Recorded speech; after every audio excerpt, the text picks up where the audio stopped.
ថ្ងៃហ្នឹងចង់លើកប្រធានបទមួយនិយាយពីមេទុកស្អីគេដែលនាំឲ្យកើតទុកធំជាងគេហ្នឹងមួយគឺការប្រកាន់ហួងហែងច្រើនដល់ពេលអញកាន់តែធំទៅទឹះកាន់តែច្រើនគេនិយាយលឿនបន្តិចបានទេគេមិនគោរពបានទេអញជាម៉ែអញជាមេអញជាប្រធានត្រូវតែគោរពអញជាបងត្រូវតែស្ដាប់អញអញ្ចឹងទៅដល់ពេលគេមិនស្ដាប់អាហ្នឹងទុកខ្លាំងមែនតើមកឬក៏ថាដល់ពេលអញមានហើយវាចាប់ផ្ដើមមកកូនអញប្រពន្ធអញទ្រព្យអញរបស់អីសិតតែត្រូវតែបាននៅលើអញទាំងអស់ហើយដល់ពេលគេមិនធ្វើតាមចិត្តខ្លួនឯងហ្នឹងគឺថាការទុកកាន់តែខ្លាំងឬក៏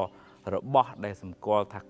ខ្លួនឯងមានសមត្ថភាពគ្រប់គ្រងហ្នឹងវាវិនិច្ឆ័យបាត់បង់អ្នកណាមកលួចមកឆក់ទៅហ្នឹងវាកើតទុកខ្លាំងមែនតើយ៉ាងធ្វើម៉េចដើម្បីកុំឲ្យវាទុកខ្លាំងវាតតែកាត់បន្ថយអញនឹងបន្តិចមក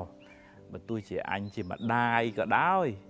ប៉ុន្តែដឹងថាអូមិនមែនកូននឹងចេះតែស្ដាប់អញរហូតទេ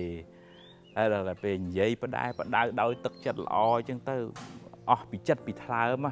ហើយដល់និយាយមិនបានអាហ្នឹងក៏យើងមិនដឹងថាប្រឹងធ្វើម៉េចអ្នកខ្លះដល់និយាយមិនបានទៅជាជេរទៅជាស្ដីទៅជាវាយវាទៅជារឿងខុសទៅវិញ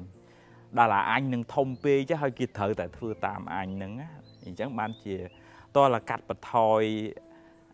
អាស្មិមានះទិដ្ឋិនឹងការប្រកាន់ហួងហែងហ្នឹងមកចុះមកទៀបតិចមកយើងមានទ្រព្យយើងមានសម្បត្តិប្រពន្ធមានគ្រួសារប៉ុន្តែកុំភ្លេចថាប្តីប្រពន្ធទ្រព្យសម្បត្តិទាំងអស់ហ្នឹងវាមិនមែននៅតែអញរហូតចឹងទេវាអាចបែកបាក់ព្រាត់ប្រាស់ព្រាត់រស់ព្រាត់ស្លាប់គេចោលគេលួចគេឆក់គេប្លន់អីចឹងទៅហើយបើយើងប្រកាន់មួមហ្នឹងដល់ពេលរបស់ហ្នឹងបាត់ទៅទុកខ្លាំងមែនតើអញ្ចឹងវាតលបន្ថយអញនឹងបន្តិចចឹងទៅតាមរយៈការពិចារណាថារបស់ហ្នឹងវាមិនទៀងវាមិនទាត់វាផ្លាស់ប្ដូរវាប្រែប្រួលហើយយើងមិនប្រកាន់មិនហួងហែងច្រើនអាហ្នឹងអាសេចក្តីទុកហ្នឹងក៏មិនសូវច្រើនដែរអរគុណច្រើន